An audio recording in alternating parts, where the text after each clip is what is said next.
हाँ, सभी बच्चों को स्नेह। बच्चों, अर्थशास्त्र का पहला चैप्टर विकास हमारा चल रहा था, तो इसमें मैंने आपको कुछ टॉपिक समझा दिए हैं। तो कल मैंने आपको बताया था आय और अन्य मापदंड। आय के अतिरिक्त जो है हम जो है अन्य मापदंड के आधार पर जो है क्या नाम कहते हैं विकास की अवधारणा को समझ सकते हैं।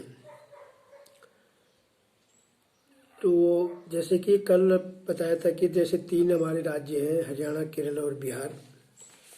इन 3 राज्यों के आय के आधार पर हमने इनका तुलनात्मक अध्ययन किया था,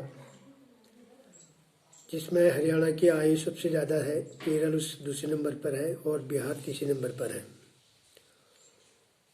तो इसके आधार पर जो है जब हमने इसका उनकी शिक्षा, साक्षरता और निवल उपस्थिति अनुपात में जब इनका तुलनात्मक अध्ययन किया, तो हरियाणा 1000 बच्चों पर जो है हरियाणा में 33 बच्चे मरते हैं, केरल में 10 बच्चे मरते हैं और बिहार में 38 मरते हैं। साक्षरता जो है हरियाणा की 82% है, केरल की 94% और बिहार की 62%।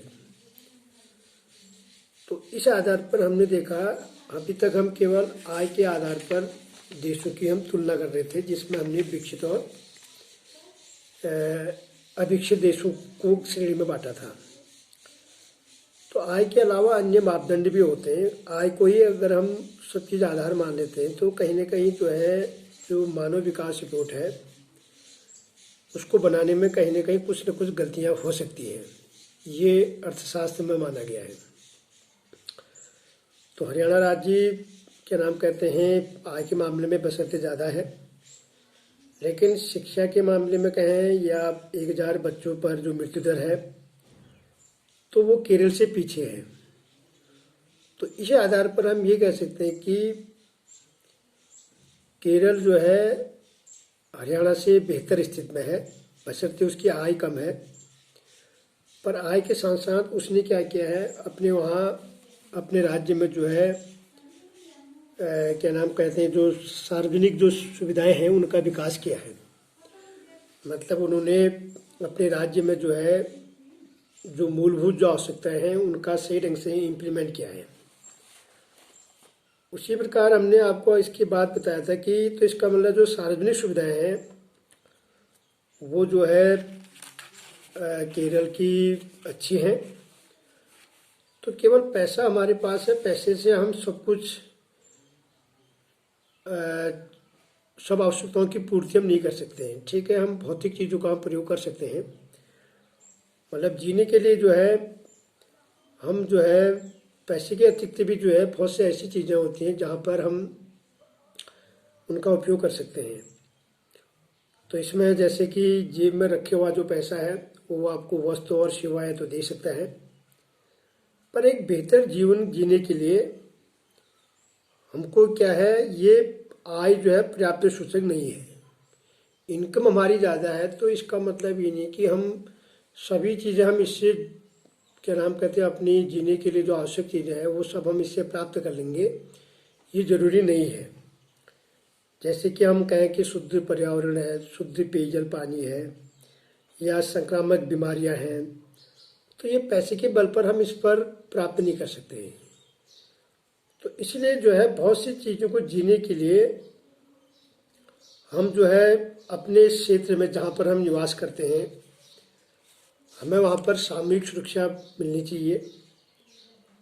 तो हर किसी के पास एक जो मूलभूत चीज़ें जैसे शिक्षा है, स्वास्थ्य है, स्कूल है और क्या नाम कहते हैं लड़कियों के साथ जो है लड़कियों बालिका शिक्षा है, ये सब चीज़ें जो है विकास के लिए ये आय के अतिरिक्त अन्य मापदंड हैं। समझिए। तो केरल में जो है मृत्यु दर काफ़ी कम है, वहाँ पर स्वास्थ्य और शिक्षा की मौलिक सुविधाएं पर्याप्त मात्रा में उपलब्ध है। इसका मतलब केरल में आय में वो हरियाणा से सेकंड नंबर पर है, लेकिन उसने अपने राज्य में जो है बढ़िया तरीके से जो है सार्वजनिक सुविधाओं का विकास किया है। इसके साथ साथ कुछ राज्यों में, जैसे कि आप जानते हैं कि सार्वजनिक वितरण प्रणाली पीडीएस, पीडीएस से क्या होता है कि सस्ते दर पर जो अनाज है, जो भोजन है, सबका न्यूनतम पोषण स्तर बना रहे। तो उसके लिए केंद्र सरकार या राज्य सरकारों में क्या है, सरकारी जो कंट्रोल की दुकानें होती हैं उसके माध्यम से जो है सबको एक न्यूनतम पोषण बना रहे, सबको जो है पर्याप्त मात्रा में भोजन मिले, कोई भी जो है भूखा पेट न सोए।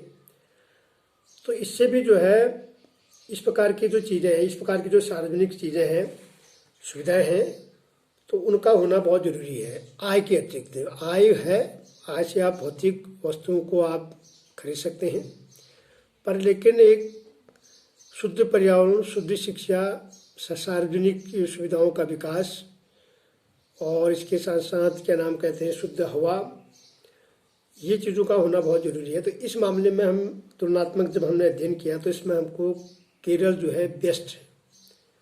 किससे? हरियाणा से।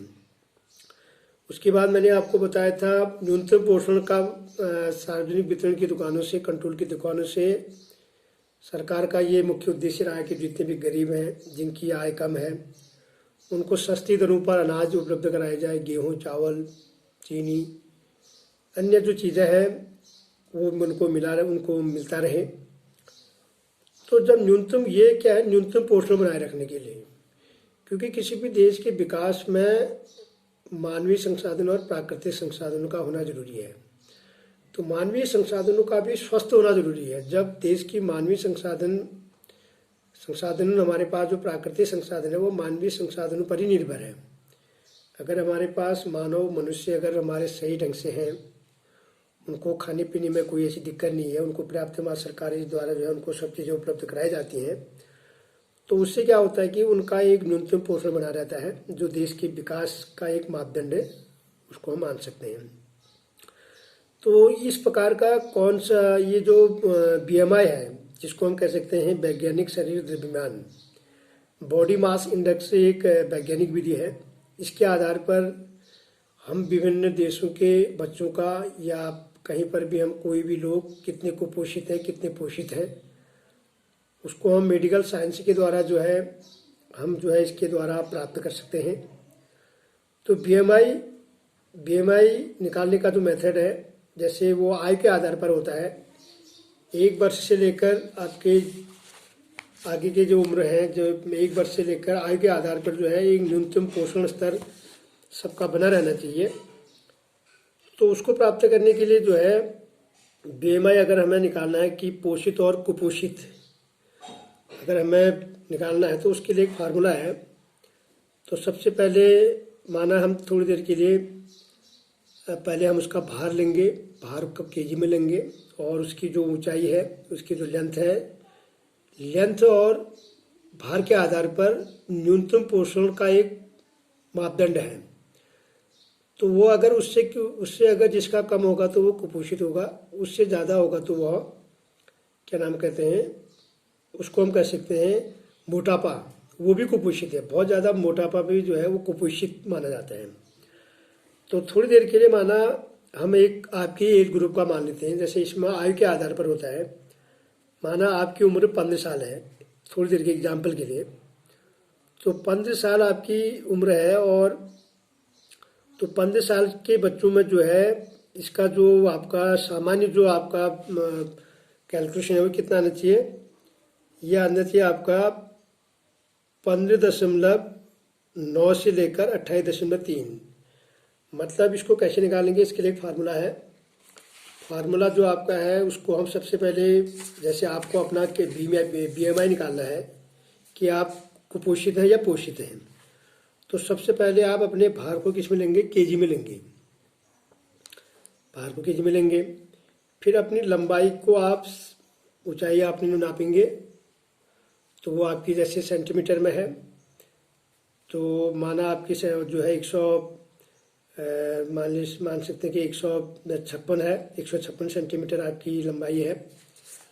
तो इसको आप मीटर में कन्वर्ट करेंगे तो 1.56 मीटर हो गया, मान लेते हैं, एग्जाम्पल है एक।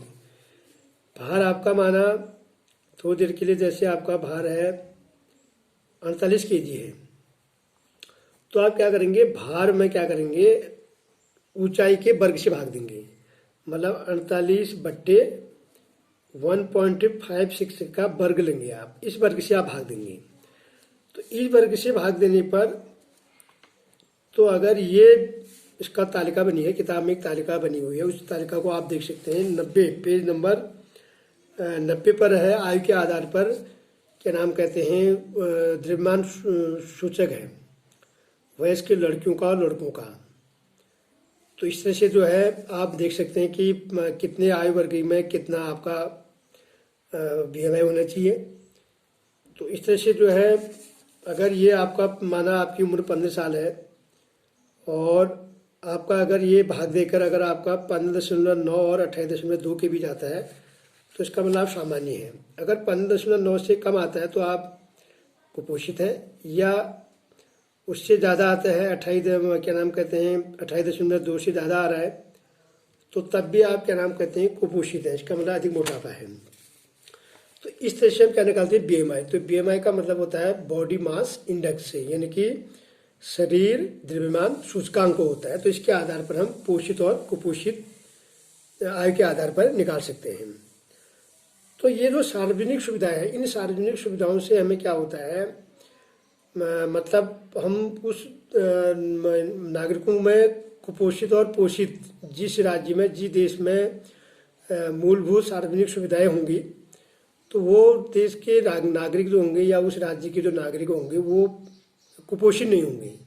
अगर हमें जीने के लिए मूलभूत चीज़ें, स्वच्छ पेयजल, शिक्षा, पानी, स्वास्थ्य, खाना पीना, अगर ये चीज़ें हमको मिल रही हैं तो इसका मतलब ये है कि हम जो है वहाँ के नागरिक, वहाँ के जो मानवीय संसाधन है वो क्या है, मतलब सही है। मतलब वहाँ पर सार्वजनिक सुविधाओं का विकास करके लोगों का जो जीने के लिए जो आवश्यक चीज़ें हैं, मतलब उनका जीवन क्या है, स्वस्थ है। तो आय के आधार पर हम जो वर्गीकरण जो किया था वो बिल्कुल एक तरह से वो कहीं ना कहीं उसमें खामियां हैं। विश्व बैंक ने जो आय के आधार पर विकसित और अविकसित देशों का जो वर्गीकरण किया था उसको केवल आय माना था। प्रति व्यक्ति आय, औसत आय के आधार पर जो है विकसित और अविकसित देशों को श्रेणी में विभाजित किया था। तो ये 3 राज्यों की तुलना करने से हमें पता चला भाई शिक्षा, स्वास्थ्य, इसका भी महत्व है। कहीं ना कहीं जब हम मानव विकास रिपोर्ट तैयार करेंगे तो मानव विकास रिपोर्ट तैयार करने के लिए शिक्षा, स्वास्थ्य और इन चीज़ों को भी लेना जरूरी है, क्योंकि केरल और हरियाणा की तुलना करने के लिए हमने शिक्षा और स्वास्थ्य के मानकों को लिया, उनको भी हमने आधार बनाया विकास के लिए। तो मानव विकास रिपोर्ट जो है, जब UNDP ने जब मानव विकास रिपोर्ट तैयार की, विभिन्न देशों की तुलना की, विभिन्न देशों की जब मानव विकास रिपोर्ट तैयार की, मतलब संयुक्त राष्ट्र विकास रिपोर्ट ने जब मानव विकास रिपोर्ट तैयार की तो उन्होंने आय के अतिरिक्त उन देशों की शैक्षिक स्तर, उनका स्वास्थ्य और प्रति व्यक्ति आय को भी माना। मतलब प्रति व्यक्ति आय तो हमने पहले ही विश्व बैंक ने माना था, तो प्रति व्यक्ति आय के साथ साथ ये 2 चीज़ों को और ले लिया उन्होंने, मतलब शिक्षा ले ली, स्वास्थ्य ले ली। तो अगर हम देख सकते हैं तो मानव विकास रिपोर्ट यही है। मानव विकास रिपोर्ट का मतलब जो है कि आय के अतिरिक्त शिक्षा, स्वास्थ्य और अन्य मापदंडों को भी जो है क्या नाम कहते हैं मानव विकास रिपोर्ट तैयार करने के लिए शामिल किया जाता है। तो ये जो है इसको हम 2018 में हमारे पास कुछ आंकड़े हैं। 2017 में मानव विकास रिपोर्ट जब आई 2017 के आंकड़ों के आधार पर, तो इसमें तालिका में काफ़ी बुक में 1.6 में एक तालिका है जिसमें श्रीलंका, भारत, म्यांमार, पाकिस्तान, नेपाल और बांग्लादेश सभी देश जो है हमारे पड़ोसी देश हैं। इन पड़ोसी देशों का जो है क्या नाम कहते हैं उनका अध्ययन किया गया कि मतलब मानव विकास रिपोर्ट तैयार करने के लिए क्या नाम कहते हैं उन देशों की क्या नाम कहते हैं आय को भी देखा गया, जन्म के मतलब उनकी इनकम कितनी है, औसत आय कितनी है वो भी देखा गया, और जन्म के समय उनकी संभावित आयु कितनी है वो भी देखा गया, और 25 वर्ष या उससे अधिक औसत आयु कितनी है ये भी देखा गया। तो इस आधार पर अगर हम देखते हैं तो श्रीलंका की जो सकल राष्ट्रीय आय है, मतलब श्रीलंका की प्रति व्यक्ति आय है, मैं ज़्यादा इसमें नहीं जा रहा हूँ, बहुत से देश हैं, सभी हमारे पड़ोसी देश हैं। मैं 2-3 देशों की बात करता हूँ, श्रीलंका, भारत और म्यांमार की बात करता हूँ, मतलब पाकिस्तान भी इसमें शामिल है, बांग्लादेश भी है। तो श्रीलंका की जो प्रति व्यक्ति औसत आय वो 11,326 अमेरिकी डॉलर है, भारत के 6,353 रुपया अमेरिकी डॉलर है, म्यांमार की 5,567 रुपया है, पाकिस्तान की 5,331 रुपया है, नेपाल की 2,471 और बांग्लादेश की 3,677 रुपया। ये तो इनकी प्रति व्यक्ति आय है। मतलब मानव विकास रिपोर्ट तैयार करने के लिए आय के अतिरिक्त आप क्या ले लिया, आयु। इनकम के अतिरिक्त आप क्या लिए, उनकी संभावित आयु, मतलब कितना उनकी संभावित आयु है। तो श्रीलंका में जो संभावित आयु, जन्म के समय उसकी संभावित जो आयु है वो है 75.5, मतलब 75 साल तक आदमी जब वो पैदा होता है तो उसकी एवरेज उम्र मानिए 75 साल। 75 साल तक जो है मतलब ये जी सकता है, ये मतलब हुआ। और भारत है 68.8 और म्यांमार है 66.7 और इसके साथ साथ जो है बांग्लादेश जो है 72.8 है। चलो ये 3 देशों की बात करते हैं हम। तो जन्म के समय जो है संभावित आयु श्रीलंका में 75 साल मान लेते मोटा मोटा, भारत में लगभग 68 साल जी सकता है आदमी, और क्या नाम कहते हैं म्यांमार में जो है बर्मा में 66 साल और बांग्लादेश में 72 साल।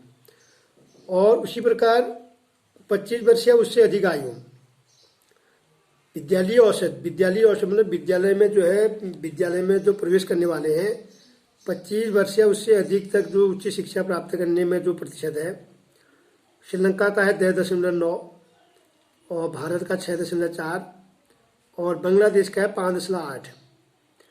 तो इस आधार पर जब रिपोर्ट बनाएगी, जब इनका शिक्षा आय के साथ साथ जब उनकी आयु और उनकी शिक्षा को भी जब मानव विकास रिपोर्ट तैयार करने के लिए शामिल किया गया, तो उस आधार पर जब रैंकिंग बनाएगी, जब SDI रिपोर्ट बनाएगी, SDI का मतलब होता है ह्यूमन डेवलपमेंट इंडेक्स, मानव विकास सूचकांक है।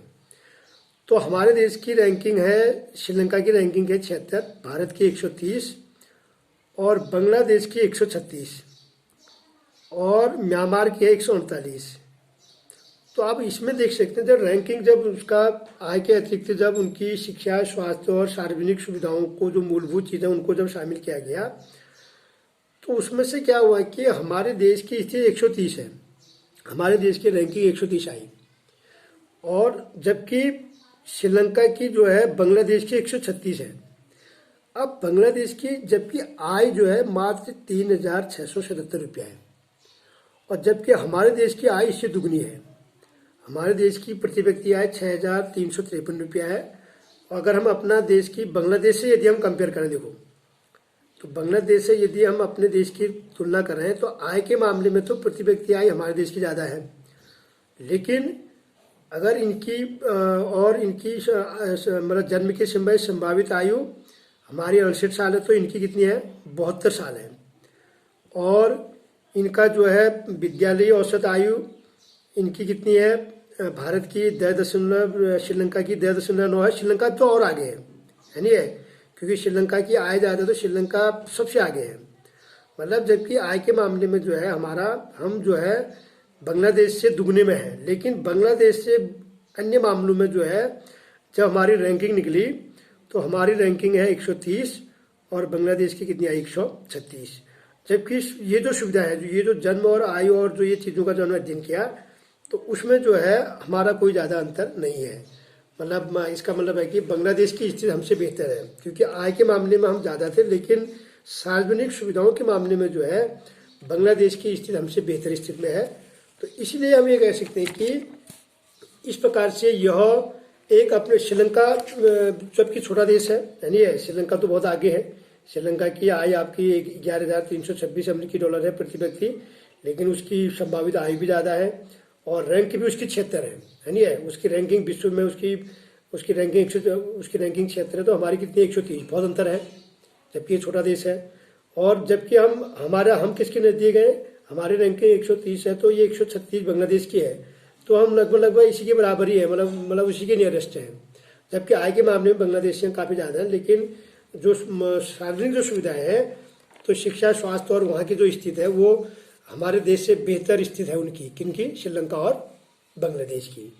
तो इस प्रकार से जो है इस तालिका को देखकर हमें ये पता चलता है कि प्रति व्यक्ति आय की तुलना में बांग्लादेश, नेपाल और बांग्लादेश की प्रति व्यक्ति आय जो है भारत की तुलना काफ़ी कम है। अगर हम नेपाल को भी देख लें या बांग्लादेश को देख लें तो उनकी आय काफ़ी कम है, मतलब काफ़ी पीछे है हमसे। लेकिन जब हमने उनकी एसडीआई का परिकलन किया, जब हमने उनकी मानव विकास रिपोर्ट तैयार करने के लिए आय के अतिरिक्त जब हमने उनकी शिक्षा, आयु और क्या नाम कहते हैं सार्वजनिक सुविधाओं को जब हमने शामिल किया, तो वो देश काफ़ी बेहतर आए। मतलब वो देश जो है हमसे काफ़ी क्या है, बेहतर स्थिति में है।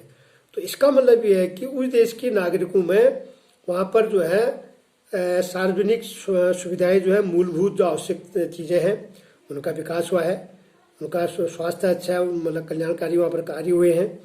तो इसलिए जो है इस प्रकार से जो है ये क्या बनती है, मानव विकास रिपोर्ट। तो ये हो गया मानव विकास रिपोर्ट। तो मानव विकास रिपोर्ट जो है वो आय के अतिरिक्त जो है क्या नाम कहते हैं सार्वजनिक मूलभूत जो शिक्षा, स्वास्थ्य और अन्य चीज़ों को शामिल करके बनाई जाती है। यूएनडीपी बनाती है, संयुक्त राष्ट्र विकास रिपोर्ट बनाई जाती है पूरे विश्व लेवल पर। तो इसने आय को ही जो है आधार नहीं माना, आय के अतिरिक्त उस देश की शिक्षा, उस देश की स्वास्थ्य, उस देश की सार्वजनिक जो अन्य जो मेन जो चीज़ है उनको भी शामिल करते हुए जब उनकी पूरी तुलनात्मक अध्ययन किया, जब उनकी पूरी वैश्विक जब उनकी रैंकिंग निकाली गई, सबकी जब उनका मतलब उनका रैंक निकाला गया, तो रैंकिंग में जो है हम अपने पड़ोसी देशों से भी काफ़ी क्या है, पीछे हैं।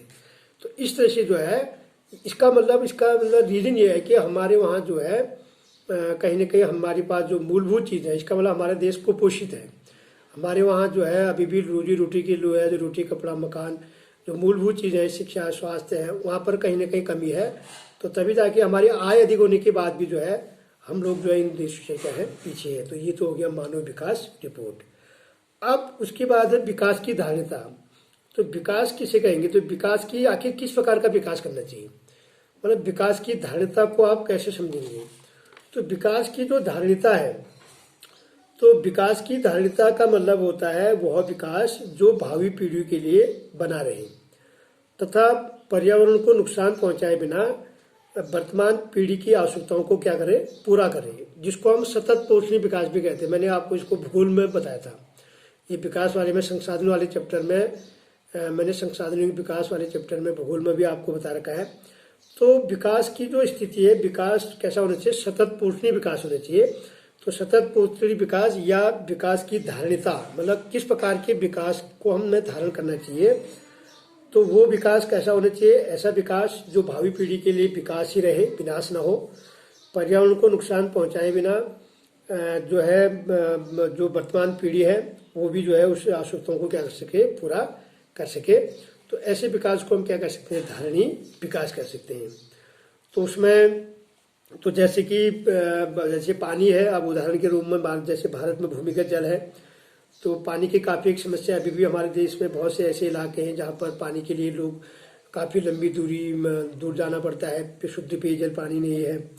और जिस तरह से हमारे वहाँ जनसंख्या है, तो लगातार हमारा जो भौम जल है वो लगातार कम हो रहा है, समझ गए। तो इस तरह से जो है अगर हम वैज्ञानिक विधि द्वारा अगर हम ट्यूबवेल, हैंडपम्प या इस प्रकार की चीज़ों का हम विकास कर रहे हैं, तो ये आने वाले समय में जो हमारा वाटर लेवल है, जो ग्राउंड वाटर लेवल है, वो लगातार क्या हो रहा है, कम हो रहा है। तो इससे भी कहीं ना कहीं जो है ये एक क्या है, मतलब ये समस्या है, क्योंकि अगर हम उनका हम ही उपयोग कर देंगे तो क्या नाम कहते हैं, आने वाली पीढ़ी के लिए क्या नहीं होगा, पीने के लिए पानी नहीं मिलेगा। तो इसलिए क्योंकि भूमिगत जो जल है, पानी जो है एक नवीकरणीय योग्य संसाधन है, पानी के बनने की एक प्रोसेस प्रक्रिया एक नेचुरल है, प्राकृतिक है। तो इसलिए हमें इस पानी को बना रहे, पानी अब आने वाली पीढ़ी के लिए अगर पानी नहीं बचेगा तो वो हमारे विकास की क्या करेंगे, हमारे विकास को जो है उनके लिए क्या हो जाएगा, वो अभिशाप हो जाएगा, उनके लिए वो विकास नहीं रहेगा। क्योंकि अगर सभी जो प्राकृतिक संसाधन है अगर उसका हम ही अगर वर्तमान पीढ़ी अगर उपयोग कर ले, तो आने वाली पीढ़ी जो है हम अपने पर्यावरण को नुकसान भी पहुंचाएंगे और वो विकास उनके लिए क्या होगा, अभिशाप बन जाएगा। तो इसलिए हम अधिक से अधिक पेड़ पौधे लगा के, यानी अधिक से अधिक पेड़ पौधे लगा कर बरसात के पानी को हम इकट्ठा करके हम उसका उपयोग करके जो है अपने पानी को हम क्या कर सकते हैं, बचत कर सकते हैं। तो इस प्रकार की विकास के लिए हमें क्या बनानी पड़ेगी, योजना बनानी पड़ेगी। मतलब ऐसे विकास को जो है, अब भाई आपको मालूम है पानी घरेलू कार्य से लेकर उद्योग, कारखाने और अनेक प्रकार के जो है बांध है, बिजली है, अनेक चीज़ों का जो प्रयोग जो है हम पानी का जो है बहुत ज़्यादा मात्रा में हम क्या करते हैं, उपयोग करते हैं। तो इसलिए उसका हमें अपने आने वाली पीढ़ी के लिए भी जो है उस विकास को हमें बना के रखना है। तो उसके लिए हम उचित प्रबंधन द्वारा, उचित संरक्षण द्वारा जो है हम पानी का भूमिगत और स्तर बना रहे, तो उसके लिए मनुष्य को क्या करना चाहिए, प्रयास करने चाहिए। और उसी प्रकार हमारे पास साधन है, हमारे पास क्योंकि कुछ आपके नवीकरणीय साधन है, कुछ गैर नवीकरणीय साधन। तो नवीकरणीय, क्योंकि पानी आपका नवीकरणीय साधन है, और उसी प्रकार जो है क्या नाम कहते हैं, गैर नवीकरणीय साधन का मतलब वे संसाधन जो आपके जो है क्या नाम कहते हैं, जिनके भंडार निश्चित हैं, यानी जिनका हम एक बार प्रयोग करते हैं। जैसे हमारे खनिज संसाधन है, तो वो संसाधन हमारे पास क्या है, एक बार हम जब प्रयोग कर देंगे तो वो दोबारा क्या हो जाते हैं, मतलब जितना हम प्रयोग करेंगे वो समाप्त हो जाएंगे, उसके भंडार समाप्त हो जाएंगे। तो इस प्रकार से जो है इन संसाधनों पर जो है हमारे पास जो गैर नवीकरणीय जो संसाधन के निश्चित क्या है, भंडार हैं। तो इसलिए जो है उनका भी हमें सीमित मात्रा में क्या करना है, उपयोग करना चाहिए। क्योंकि अगर हम सभी अगर गैर नवीकरणीय संसाधन का मतलब वे संसाधन जिनका जैसे पेट्रोल है, डीजल है, समझ गए, और जो आपका दोबारा जिनका पुनर्चक्रण नहीं होता है तो वो समाप्त हो जाएंगे। और उसी प्रकार जो है क्या नाम कहते हैं, तो इस तरह से इस प्रकार की चीज़ों को अपना कर, समझ गए, जैसे अभी अब हमारे उद्योग धंधे हैं, कारखाने चलते हैं, तो उसके लिए हमें बिजली चाहिए। तो हमें ऊर्जा के परंपरागत और गैर परंपरागत, ऊर्जा के परंपरागत साधन का मतलब वे साधन जिनका उपयोग हम एक लंबे समय से करते आ रहे हैं, जैसे कोयला है, विद्युत है, और क्या नाम कहते हैं ईंधन है, समझ गए, पेट्रोल है, डीजल है, प्राकृतिक गैस है। तो ये हमारे ऊर्जा के क्या हो गए, परंपरागत स्रोत हो गए। क्योंकि उद्योगों को चलाने के लिए, कारखानों को चलाने के लिए हम यहाँ से हमें क्या मिलती है, ऊर्जा मिलती है। अगर हम इसका उपयोग लगातार करते चले जाएंगे तो ये विकास का जो है धारणीता विकास नहीं रहेगा, क्योंकि उनके भंडार समाप्त हो जाएंगे, आने वाली पीढ़ी के लिए कुछ भी नहीं बचेगा। तो जो गैर जो क्या नाम कहते हैं परंपरागत स्रोत है, जैसे पवन ऊर्जा है, ज्वारी ऊर्जा है, और क्या नाम कहते हैं सौर ऊर्जा है, तो उसका अगर हम अधिक से अधिक प्रयोग करेंगे तो हमारा जो है पीढ़ी, हमारा विकास क्या होगा, धारणीय विकास होगा, है नहीं है। क्योंकि हमारे पास जो भंडार है, जो प्रकृति प्रदत्त जो उपहार के रूप में जो हमें निःशुल्क जो संसाधन मिले हैं, वो हमारे क्या रहेंगे, बने रहेंगे। तो इस प्रकार से जो है पर्यावरण में इससे क्या होगा, गिरावट भी नहीं आएगी। और इससे क्या होगा कि हमारे देश में जो है मतलब ये चीज़ें जो है, ये विकास की धारणीता को हम बनाए रखेंगे। क्योंकि जो प्रकृति प्रदत्त जो चीज़ें हमारे पास हैं तो उसका हम उपयोग करते रहेंगे। तो इसलिए हमें अपने विकास को बनाए रखने के लिए हमें धारणीय विकास के कॉन्सेप्ट को, मतलब धारणीय विकास के कॉन्सेप्ट को हमें क्या करना पड़ेगा, पालन करना पड़ेगा। तो इस तरह से जो है ये हुआ विकास की धारणीता। तो मैंने आपको इसमें विकास की धारणीता बता दिया, ऊर्जा के परंपरागत और गैर परंपरागत साधन बना दिए, और उसके बाद नवीकरणीय और अनवीकरणीय योग्य संसाधन बना दिए। अब उसके बाद है जैसे इसमें कुछ पॉइंट और हैं, जैसे सकल घरेलू उत्पाद। तो कोई भी देश है, क्योंकि जब हम विकास से हमें क्या होती है, आय प्राप्त होती है, और किसी भी राष्ट्र की आय का मतलब उस देश के निवासियों की कुल आय से मतलब है। तो सकल घरेलू उत्पाद का मतलब होता है जिसको हम जीडीपी कहते हैं। जैसे आपने सुना होगा जीडीपी कभी बढ़ती है कभी घटती है। अभी हम देख सकें इस दौर में हमारे देश की जीडीपी काफ़ी घट गई है, यानी है, क्योंकि देश संक्रमण के दौर में है, संकट में है। एक वैश्विक बीमारी, संक्रामक बीमारी की वजह से जो है दुनिया के देशों की अर्थव्यवस्था चौपट हो गई है। तो सकल घरेलू उत्पाद को हम कहते हैं जीडीपी। तो जीडीपी का मतलब होता है ग्रॉस डेवलपमेंट क्या नाम कहते हैं, प्रोग्रेस। तो किसी देश की मतलब जीडीपी को परिभाषा क्या होगा, किसी देश की एक वर्ष के अवधि में जिन वस्तु और सेवाओं का उत्पादन किया जाता है, एक वर्ष में हम जितने वस्तु और सेवाओं का उत्पादन करते हैं उनका जो कुल मूल्य है, उसके कुल मौद्रिक मूल्य को हम क्या कहते हैं, सकल घरेलू उत्पाद कहते हैं, समझ गए। तो ये तो हो गया जीडीपी। और इसमें हम क्या कर सकते हैं, इस मूल्य को हम इस मूल्य में इस आय को हम घटा देते हैं, और जो हमारे देश में विदेशी द्वारा अर्जित की जाती है, मतलब विदेशी द्वारा जो अर्जित की जाती है उसको घटा दी जाती है, और विदेशी द्वारा जो आय है वो उसको हम क्या कर देते हैं, जोड़ देते हैं। तो ये तो हो गया सकल घरेलू उत्पाद। तो सकल घरेलू उत्पाद का मतलब है किसी देश की एक वर्ष के अवधि में जितने वस्तु और सेवाओं का उत्पादन किया जाता है उसका कुल मौद्रिक मूल्य, कुल मूल्य को हम क्या कहते हैं, सकल घरेलू उत्पाद कहते हैं। और इस मूल्य में हम क्या करेंगे, जो हमारे विदेश से जो आय हो रही है, विदेशी आय को जोड़ देंगे, और जो क्या नाम कहते हैं हमारे देश में जो विदेशी द्वारा आय अर्जित की जाती है उस आय को हम क्या करेंगे, घटा देंगे। क्योंकि जैसे कुछ लोग हमारे विदेश में क्या नाम कहते हैं नौकरी करते हैं, उस आय को हम अपने यहाँ जोड़ देंगे, और कुछ विदेशी हमारे देश में यहाँ पर काम करते हैं तो उनकी आय को हम क्या करेंगे, घटा देंगे। तो इस तरह से हम देश की क्या निकालते हैं, जीडीपी निकालते हैं। तो अर्थशास्त्र की एक भाषा है जीडीपी, आपको समझने मालूम होना चाहिए। जीडीपी का मतलब होता है जो ग्रॉस डेवलपमेंट। कभी कभी एक नंबर का प्रश्न आता है जीडीपी से क्या आशय है। तो जीडीपी का सीधा सीधा अर्थ है कि एक वर्ष में उत्पादित वस्तु और सेवाओं का कुल मौद्रिक मूल्य को हम क्या कहते हैं, जीडीपी कहते हैं, जिसमें विदेशी आय को जोड़ दिया जाता है और देश की और विदेशों द्वारा प्राप्त देश में प्राप्त आय को क्या कर देते हैं, घटा देते हैं। तो ये तो हो गया क्या नाम कहते हैं, जीडीपी, समझ गए।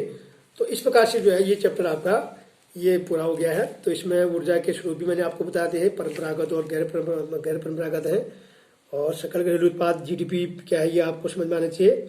और नवीकरणीय और अनवीकरणीय योग्य संसाधन, वे संसाधन जिनका हम दोबारा पुनर्चक्रण कर सकते हैं वो नवीकरणीय योग्य संसाधन हो गए, और वे संसाधन जिनका उपयोग दोबारा हम नहीं कर सकते हैं वो अनवीकरणीय योग्य संसाधन हो गए।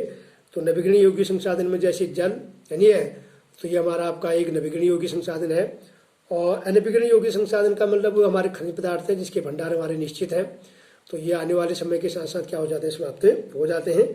उसी प्रकार ऊर्जा के परंपरागत और गैर परंपरागत स्रोत, ऊर्जा के वे साधन, ऊर्जा के परंपरागत वे स्रोत जिनका उपयोग हमारी पीढ़ी हम एक लंबे समय से करते आ रहे हैं, जो हम वर्तमान में जो हमें उपलब्ध है। जैसे आपका क्या नाम कहते हैं, मानव संसाधन, पशु, कोयला, विद्युत, पेट्रोल, डीजल और प्राकृतिक गैस, परमाणु शक्ति, इससे काफ़ी ऊर्जा मिलती है इस परंपरागत स्रोत से। और किसी भी देश के विकास को मापने के लिए ऊर्जा का होना बहुत जरूरी है, क्योंकि ऊर्जा से जो उस देश के विकास का एक मापदंड है। तो जिस देश में ऊर्जा के जितनी खपत है इसका मतलब वो देश उतना डेवलप्ड है, नहीं है। और आपका गैर परंपरागत ऊर्जा के स्रोत जो जहाँ पर, क्योंकि जिस तरह से हमारी मांग बढ़ रही है, ऊर्जा की मांग बढ़ती है, तो हमारी जो वैकल्पिक जो ऊर्जा के साधन है, स्रोत हैं, उनका भी हमें अधिक से अधिक क्या करना चाहिए, उपयोग करना चाहिए। तो आज के डेट में आपके जो सोलर क्या नाम कहते हैं प्लांट हैं, जो सोलर एनर्जी है, तो घर घरों में जो है आपके उसके इस प्रकार के सोलर क्या नाम कहते हैं वो प्लांट लगाए गए हैं। तो विद्युत बल्ब लगाए गए हैं, उसके पवन ऊर्जा है, सौर ऊर्जा है, ज्वारीय ऊर्जा है, भूतापी है, पवन ऊर्जा है, तो इससे भी जो है जैव ऊर्जा है, और अपशिष्ट बहुत से पदार्थ हैं, तो इनसे भी हम क्या कर सकते हैं, ऊर्जा प्राप्त कर सकते हैं। तो इस तरह से हमें बैलेंस करना पड़ेगा। तो इस तरह से हम क्या करेंगे, विकास की जो धारणीता विकास है, उस धारणीता विकास की जो अवधारणा है उसको हम क्या कर सकते हैं, उसका अनुपालन हम कर सकते हैं। तो धारणीता विकास का मतलब वही है, वह विकास जो भावी पीढ़ी के लिए विकासी रहे, पर्यावरण को नुकसान पहुंचाए बिना आने वाली पीढ़ी जो है उस विकास की क्या न करे, अवहेलना न करे। तो इसलिए हमें जितने भी हमारे पास साधन है, जितने भी हमारे पास संसाधन है, उन संसाधनों का एक नियोजित तरीके से और बैलेंस बना के हमें उनका सदुपयोग करना चाहिए, विवेकपूर्ण करना चाहिए, और अपने पास भंडार जो है सुरक्षित रखने चाहिए, ताकि आने वाली पीढ़ी के लिए भी हम कुछ क्या कर सकें, बचा सकें। तो इस प्रकार से जो है ये चैप्टर आपका पूरा हो गया। तो भूगोल में आपका ये पहला चैप्टर आपका अर्थशास्त्र का ये पहला चैप्टर विकास ये कंप्लीट हो गया है। अब इसका पूरा रिटन वर्क आपको करना है, और सारे लघुत्तरी प्रश्न, अति लघुत्तरी प्रश्न, और किताब के लास्ट में जो आपके प्रश्न उत्तर हैं उसको भी आपको लिखना है। तो अपना रिटन वर्क साफ सुथरा कीजिए। और तो ये चैप्टर हमारा आपका पूरा हो गया। तो इस तरह से हमारे कितने चैप्टर हो गए सामाजिक विज्ञान में, 4 चैप्टर हो गए। 2 आपके क्या नाम कहते हैं नागशास्त्र के हो गए, और एक हमारा क्या नाम कहते हैं उसका हो गया भूगोल का हो गया, और एक हमारा अर्थशास्त्र का हो गया। तो इस तरह से हमारे 4 चैप्टर ही पूरे हो गए हैं। अब इन 4 चैप्टरों का जो है पूरा लिखित वर्क से लेकर आपको इनको पढ़ना भी, रिपीट भी करना है, यानी है उनको याद करते रहिए। तो इस तरह से जो है ये आज का टॉपिक, आज का ये पहला चैप्टर हमारा अर्थशास्त्र का पूरा होता है। तो यहाँ तक मैं काम देखूंगा, पहले यहाँ तक आपका पूरा रिटन वर्क होना चाहिए, और हर प्रकार के प्रश्नोत्तर जो भी काम मैंने आपको दिया है वो सारा कॉपी में होना चाहिए। और अपना ख्याल रखिए, और क्या नाम करें, घर में रहिए, सुरक्षित रहिए, ठीक है। Thank you.